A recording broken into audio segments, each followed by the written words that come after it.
Hello friends, in this video I will explain you that how you can create a new document in Microsoft Word. So when you open the Microsoft Word, you can see something like this. So there are three things. You can create a blank document, or you can also open the recent documents, and you can also start with a template.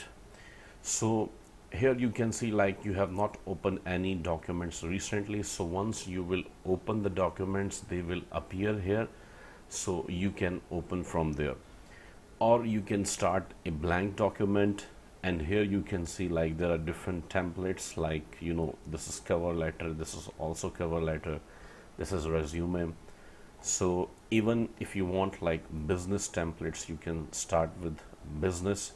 So here you can find some business templates, and it will search like thousands of templates, and will appear in front of you. You can choose one of them, and if you want to start like a blank document, so you can click here. So the new document has been created. So it's very easy and simple, like how you can create a new document in Microsoft Word. I hope you have learned this. Thank you very much for watching this video. Please subscribe my channel and also share the video with your friends, so they can also learn new things and they can increase their skills. Thank you very much.